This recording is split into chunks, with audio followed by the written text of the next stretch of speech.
eu gostaria que fosse preservado o meu músculo. Então, qual é a melhor estratégia? Exato. Qual é a melhor dieta? Quais são os ingredientes que eu coloco nessa minha alimentação e que eu faço com que eu não perca massa magra, ou seja, que eu não perca músculo.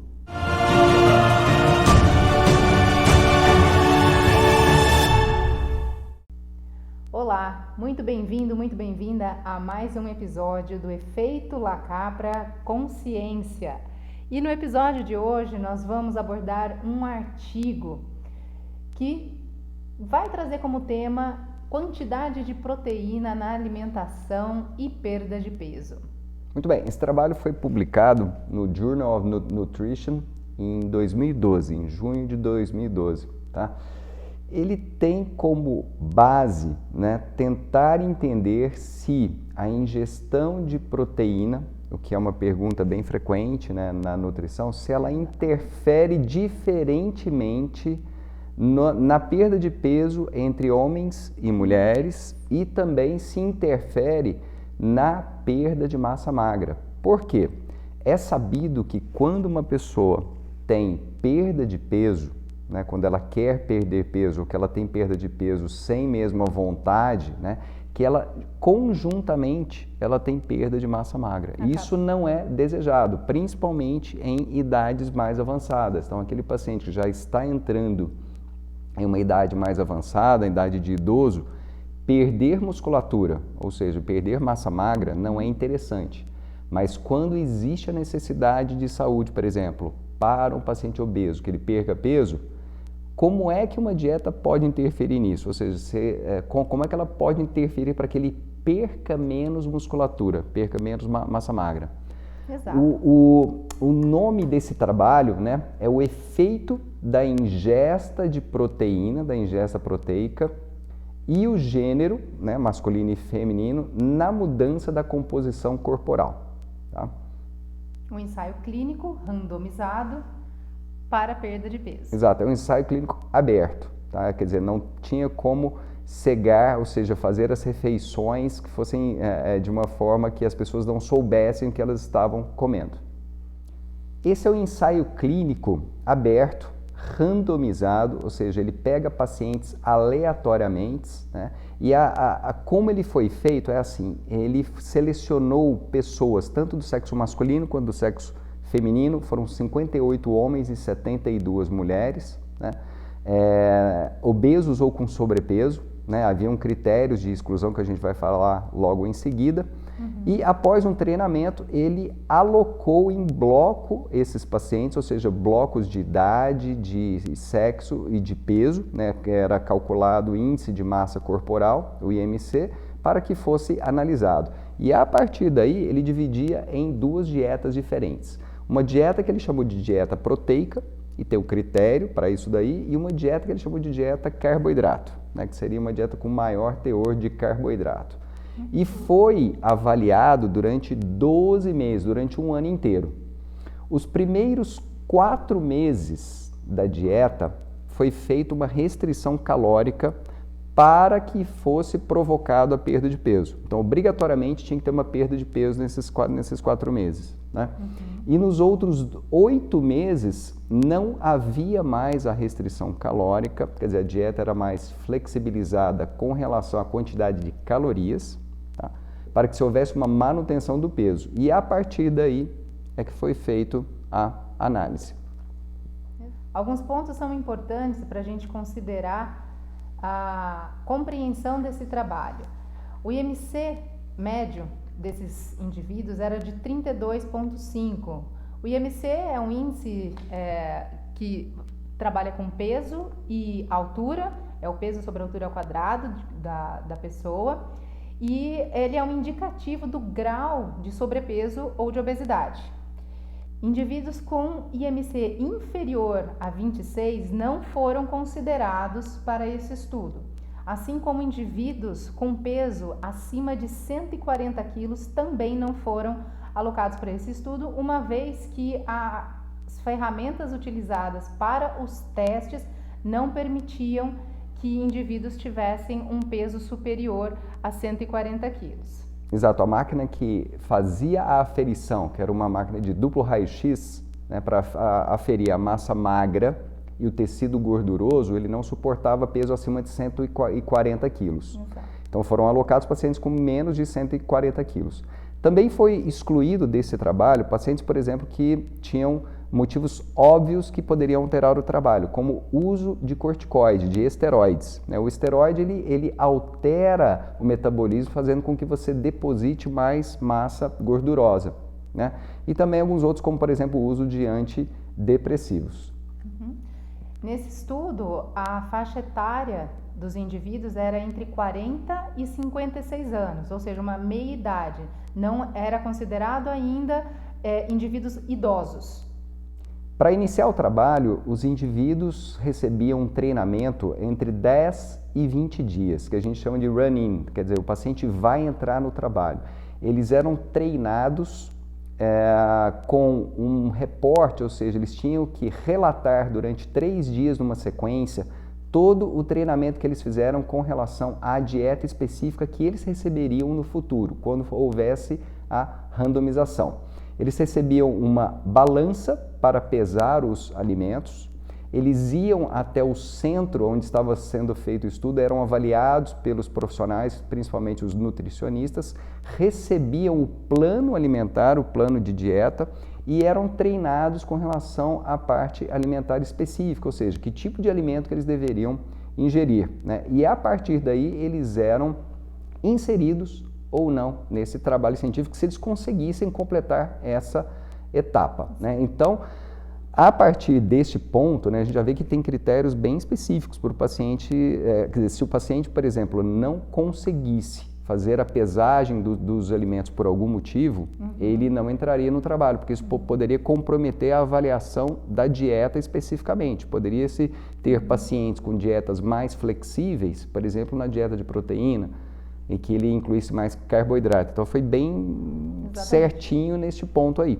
Um período preparatório, onde eles identificaram as possibilidades dos sujeitos fazerem as avaliações da alimentação, com um recordatório de 24 horas dos alimentos e também um inquérito de 3 dias, onde eles deveriam anotar tudo aquilo que eles comessem, fotografasse e registrasse de forma escrita para ser compatível com a avaliação fotográfica. Muito bem.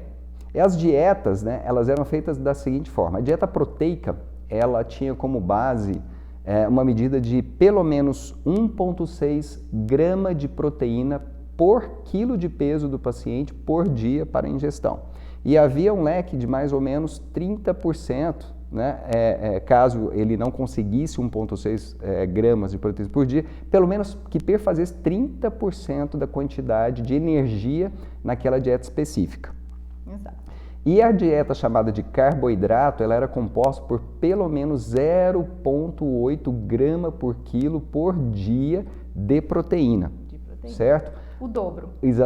A metade do que é a dieta proteica. As duas dietas tinham fixo a quantidade de gordura. E isso tem um motivo muito próprio, porque a gordura ela tem grama por grama mais caloria do que carboidrato e do que proteína. E se ele aumenta muito a gordura ingerida em algum tipo de dieta, poderia fraudar o próprio evento chamado dieta, né? Quer dizer, ele poderia interferir na quantidade de energia. E ambos os grupos faziam uma dieta nesses primeiros 4 meses, né, hipocalórica. Para homens era 1.900 calorias e para mulheres 1.700 calorias. Então o que variava especificamente era entre homem e mulher a quantidade de calorias ingerida e entre as dietas a proteína com uma quantidade, um teor maior de proteína, 1,6 e a metade, 0,8 na dieta chamada de carboidrato. Né? Conforme esses pacientes entravam na randomização, eles eram orientados após receberem o plano alimentar, né, tanto da parte da dieta proteica quanto da parte da dieta chamada de carboidrato, né, especificamente para cada uma. Então, os pacientes que recebiam a dieta de proteína, digamos assim, né, eles recebiam a orientação para que fizessem uma alimentação com um grau vamos colocar assim, com alimentos mais saudáveis, que não fosse composta de alimentos que a gente chama de junk food, né? Quer dizer, alimentos ruins, com gorduras ruins, ou que fossem, de uma certa forma, prejudicar a saúde desses pacientes. Muito pelo contrário. Então, eles eram orientados a consumir de uma forma muito mais intensa, né? Ovos, carnes magras, castanhas, peixes, né? E do lado oposto, na dieta de carboidratos, eles eram orientados a ingerir batatas, pães, cereais e principalmente, né, cereais de forma mais integral, ou seja, cereais integrais, né? Tanto na forma de farinhas quanto na forma do grão especificamente, para que tivesse um elevado nível de dieta nesse ponto aqui, não fosse criticado, né, o teor da dieta especificamente. Né? Que abarcasse a quantidade de carboidratos que eles deveriam perfazer dentro da distribuição calórica que eles estavam recebendo. Isso, nessa distribuição calórica, né, ele teria que ingerir mais. Então, para ingerir mais, que tipo de carboidrato que eu vou comer? Então, eles eram orientados com relação a isso. E ainda mais, eles também eram orientados, né, que tipo de substituições que eles poderiam fazer e que tipo de porção eles poderiam fazer, né? E isso fazia parte do plano de dados que eles tinham que reportar naquele plano de 3 dias a cada semana, né? Para poder entender se realmente ele estava cumprindo com a dieta que ele havia sido alocado ou se havia alguma falha com relação à dieta. Esses pacientes, eles eram obrigados a ter uma reunião semanal com o grupo, né? Em que eles eram pesados, medidos, avaliados, eles entregavam os relatórios e as comprovações com fotos e tudo da alimentação que eles estavam fazendo e eram submetidos à avaliação da parte de massa magra, massa gordurosa do corpo nessas avaliações semanais durante todo esse processo de 12 meses. Os dois grupos recebiam a orientação para ingerir pelo menos 5 porções de vegetais por dia e de 2 a 3 porções de frutas. Isso tornava um pouco mais homogêneo o que representava de fontes de carboidratos, fibras e de outros nutrientes dentre os grupos. O que diferenciava um grupo de outro, então, seria a ingestão daqueles grupos proteicos mencionados anteriormente e dos grupos alimentares, fontes de carboidrato como fonte de energia. Sim, e eles eram também orientados a ingerir pelo menos 17 gramas de fibra por dia nessa dieta. 1.000 calorias da isso dieta. Daí indica que a quantidade de vegetais, né, na dieta fazia pelo menos uma quantidade boa. Isso está de acordo com as DRIs. A diretriz americana preconiza a ingestão de pelo menos 17 gramas de fibra a cada 1.000 calorias ingeridas. Então, se esses indivíduos eles estavam numa dieta alimentar de cerca de 1.700 calorias para mulheres e de 1.900 calorias para homens, pelo menos 30 gramas de fibra ele estava ingerindo ali. Eles estavam ingerindo nessa composição alimentar ao qual eles estavam orientados. Sim, e vale frisar aqui também, né, que eles colocam que essa dieta não era uma dieta low carb. Né? Isso é importante dizer, que apesar dele fazer uma quantidade de proteína importante nessa alimentação, 1,6 grama de proteína por quilo por dia, ela é mais que o dobro. Aliás, ela é o dobro, né, das indicações, né, mínimas de ingestão de proteína. A quantidade de carboidrato mínima nas dietas era de 130 gramas, o que não é considerado pelos padrões hoje em dia como uma dieta de baixo carboidrato, uma dieta low carb. Então, nenhuma das duas era low carb, nem a de carboidrato e nem a de proteína. Exato. Durante o processo do estudo, eles eram orientados como forma de manter um nível de vida saudável, né, à prática de exercícios também, tá? Além de outras orientações. Não era obrigatório, porém a maioria dos indivíduos aderiu à prática de exercícios. Era fornecido para essas pessoas aquelas bandas, né, que a gente usa no pulso, né, como se fossem os relógios atuais, né, chama acelerômetro, né, acelerômetro de pulso, em que era medido a quantidade de atividade desses pacientes, né? A média de atividade dos pacientes foi de 100 minutos por semana e ela não variou muito entre os grupos, ou seja, todos os grupos fizeram aproximadamente a mesma quantidade de exercício. Então, essa variável que alguém poderia questionar como um viés, mas um grupo fez mais exercício, o outro fez menos exercício, não.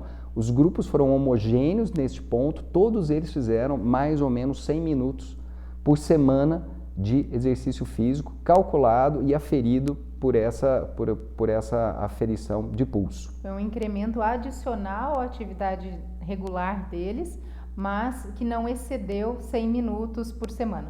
Exatamente. A composição corporal, como eu disse, entre massa gordurosa e proteína, ela foi feita em 4 momentos. No momento 0, em 4 meses, 8 meses e 12 meses, né? E aí eles faziam uma avaliação entre gordura corporal total, gordura corporal presente no tronco e gordura corporal presente nos braços e pernas, tá? E também era feita a aferição das medidas entre tronco, quadril, cintura, né? E barriga também, para que fosse feita uma avaliação das perdas das medidas corporais ao final do processo. Um trabalho como esse sempre chega a um resultado interessante. E apesar dele ter tido baixas ao longo do processo, nos métodos para poder se avaliar a estatística, né, ele sendo um método de análise por intenção de tratar, apesar da perda, o poder estatístico não é perdido neste ponto. Tá? Então, este trabalho científico ele é muito válido, mesmo tendo tido desistência de alguns pacientes. E as desistências também foram iguais entre todos os braços da dieta, ou seja, homens com a dieta proteica, mulheres com a dieta proteica, mulheres com a dieta de carboidrato e homens com a dieta de carboidrato. Isso. O número de pessoas que ao final do estudo já não estavam participando efetivamente com os dados foi similar também entre os grupos. O que garante o poder. Garantiu o poder estatístico dos resultados. Muito bem. Após 4 meses, a primeira etapa, né, de 4 meses, todos os grupos tiveram perda de peso, sendo que a perda ponderal média foi em torno de 8%, tá? 8,2%, certo? E nos 8 meses restantes, que perfaz um ano, né, os 12 meses, também houve perda ponderal. Todos os grupos, ou seja, o trabalho inteiro, né, todos os pacientes tiveram aproximadamente uma perda de 10,5% de perda ponderal. Ou seja, mesmo se falando para o paciente, olha, após o 4º mês você pode aumentar a quantidade de calorias, quem seguiu aquele plano alimentar, né, teve uma perda ponderal residual. Isso eu acho que é um resultado muito interessante, porque se você pega uma dieta, quer dizer, um padrão alimentar, um paciente que não está fazendo uma dieta, um padrão alimentar comum, né?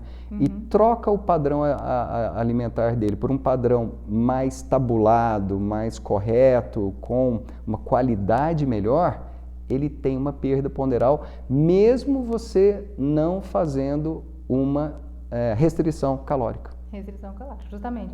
Nesse período onde eles puderam ter um pouco mais de liberdade alimentar, porque já não estavam mais submetidos a um processo de redução calórica, como no início dos 4 meses, eles continuaram com os mesmos hábitos alimentares que eles haviam adquiridos nesses primeiros 4 meses, e isso perdurou por mais 8 meses, o que foi satisfatório para a redução ponderal e manutenção do peso perdido. Ou seja, quando eu comparo o que eu faço no meu dia a dia com uma dieta mais tabulada, orientada, provavelmente vai ter um sucesso, né? Se eu quero perda de peso, provavelmente eu vou ter um sucesso. Quer dizer, fazer alguma coisa mais orgânica, mais tabulada, é melhor do que eu não fazer nada. Exato. Todos os braços das dietas, ou seja, homens que comeram mais proteína, mulheres que comeram mais proteína, homens que comeram mais carboidrato, mulheres que comeram mais carboidrato, seguiram aproximadamente a dieta. Na avaliação final da quantidade de cálculo dos alimentos específicos em que cada grupo, né, pertenceu, No grupo de proteína, foi mais ou menos 1,37 gramas por quilo por dia por pessoa. E eles chegaram a essa conclusão baseado nos recordatórios alimentares que os indivíduos apresentaram e nos registros fotográficos e pesagem dos alimentos. Usaram um software para fazer o cálculo de nutrientes de cada alimento e chegaram a esse resultado específico de quantidade de proteínas na alimentação que era até inferior ao que eles preconizaram inicialmente. Esse é um dado interessante, porque 1,6 grama de proteína em alimento, ele tem uma quantidade de alimento proteico, digamos assim, importante. Então, mesmo se dizendo para a pessoa, olha, você vai comer mais proteína, muitas das vezes as pessoas não conseguem comer aquela quantidade de proteína, quer dizer, tem um certo limite orgânico que o seu próprio organismo te diz, olha, a partir daqui não tem mais interesse em comer proteína. Então, apesar de não ter significância estatística, foi muito próximo, foi 1,37 e era para ter sido 1,6 né, grama por quilo, foi muito próximo. E a dieta do carboidrato, né, ele também foi muito próximo, é 0,82, que era para ser 0,8, foi 0,82, então 0,02 gramas a mais de proteína nesse grupo. Então, assim, as dietas foram cumpridas, né? Então dá para a gente avaliar todos os dois grupos aí. Quando eles analisaram exatamente a perda de peso dos grupos, não houve diferença. Então a restrição calórica funcionou tanto para quem fez uma dieta mais alta em proteína, quanto para quem fez uma dieta mais alta em carboidrato. Né? Foi efetivo. E também não houve diferença entre homem e mulher. Então, os 4 braços, homem, mulher, com proteína ou mais carboidrato, perderam mais ou menos, tiveram uma perda ponderal mais ou menos igual. Nos primeiros meses de 8,2% e nos outros 8 meses chegaram a 10,5%. Não houve diferença estatística. O que eles perceberam foi uma tendência a uma diferença entre homens que comeram uma dieta com um teor de proteína maior, de ter uma perda de peso maior e uma menor perda de massa magra. Ou seja, ele sustenta mais músculo, ele consegue manter mais músculo comendo mais proteína. Então, uma tendência de perder mais massa gordurosa do que os outros braços. Do que os outros grupos, e no grupo também das mulheres que receberam a dieta com um teor de proteína mais elevado, esse resultado também é obtido. Sim. Então, mostrando que a quantidade de proteínas na dieta, mesmo que ela não tenha alcançado o valor previamente estipulado, ela foi significativa para manter o valor de massa magra daqueles indivíduos mais preservado. Sim, se a gente for colocar o ranking aqui, ele coloca bem claro isso no trabalho, né? Quem é que mais mantém a massa magra? Na ordem foram os homens que comeram proteína, seguido pelas mulheres que comeram mais proteína. Depois vieram os homens que comeram mais carboidrato e por último as mulheres que comeram mais carboidrato.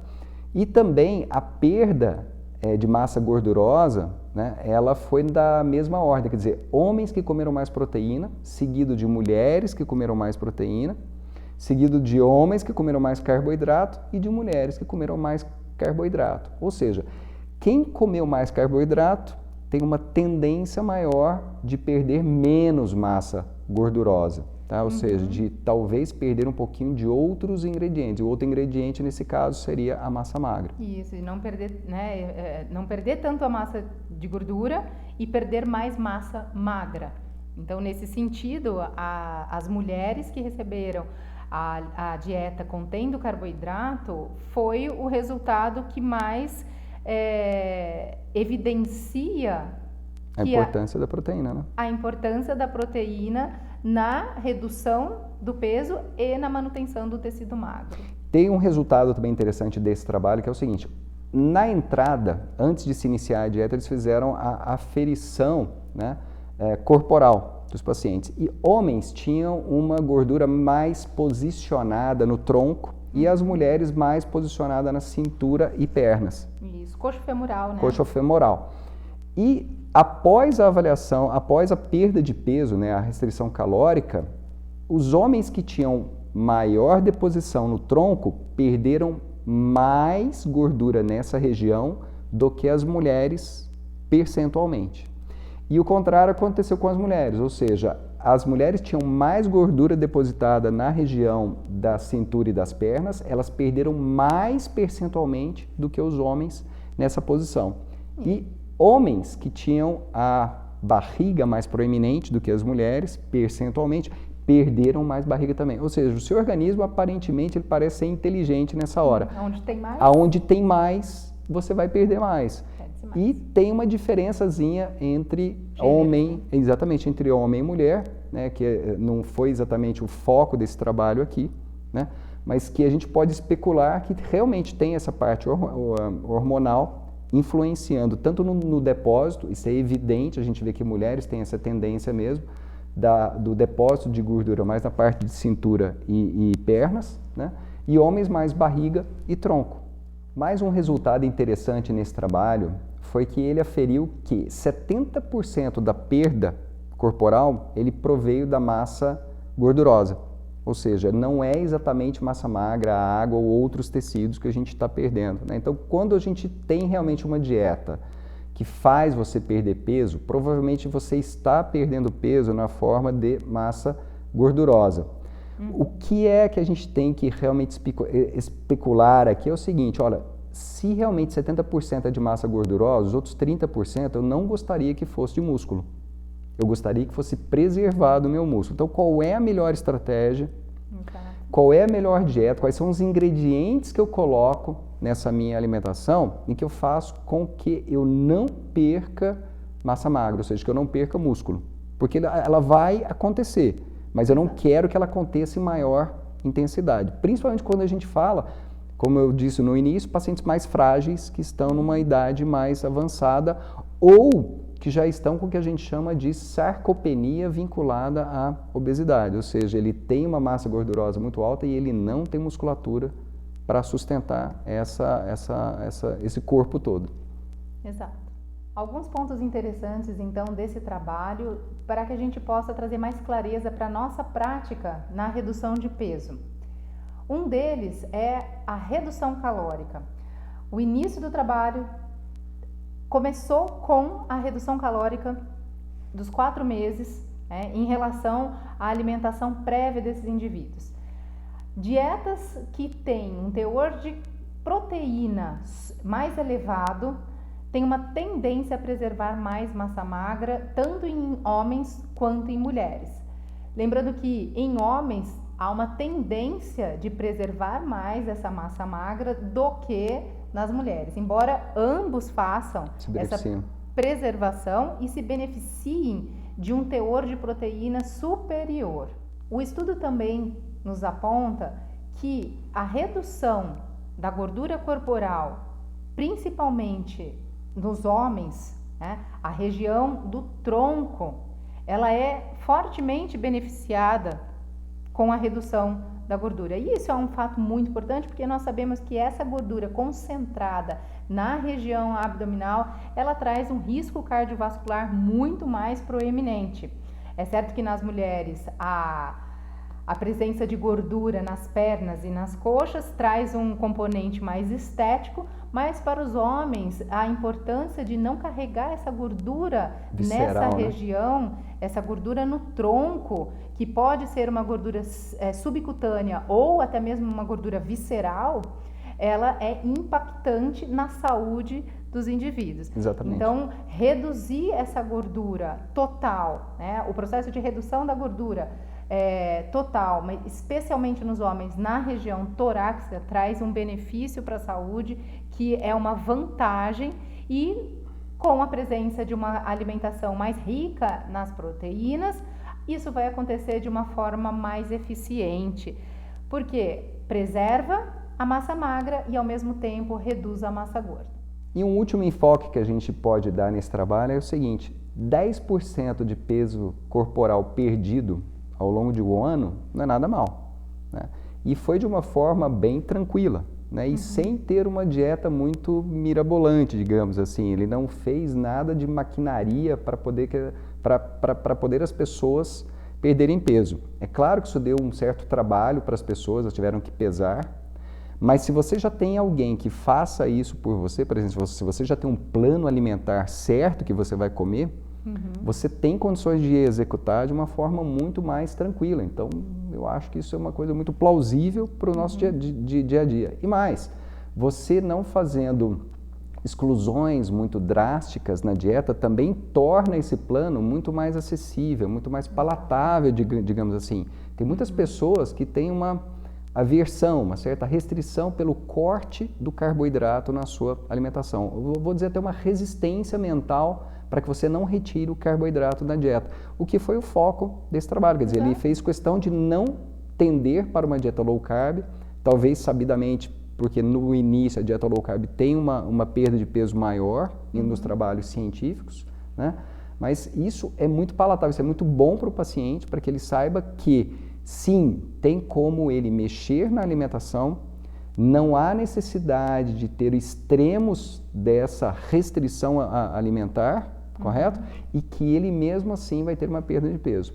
Uma última análise que a gente pode fazer é, veja bem, fazer a tabulação, ou seja, uma estratégia alimentar, mesmo que não haja restrição, você tem perda de peso. Eu acho que isso é muito importante. Esses 2% extra significam para algumas pessoas pelo menos aí 5 a 6 quilos.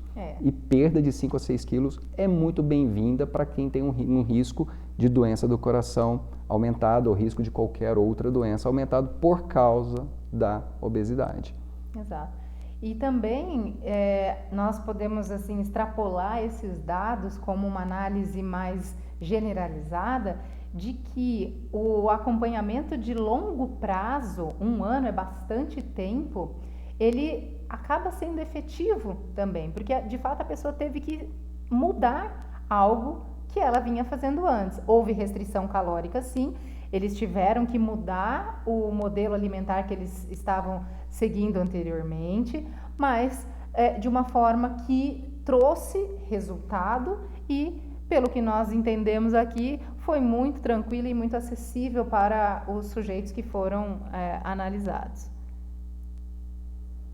Muito bem, então esse foi o Efeito LaCapra, hoje com o episódio do LaCapra Consciência, que a gente traz estudos científicos para que você possa seguir na sua jornada do emagrecimento, da perda de peso. Eu sou o Cristiano. Eu sou a Giovana.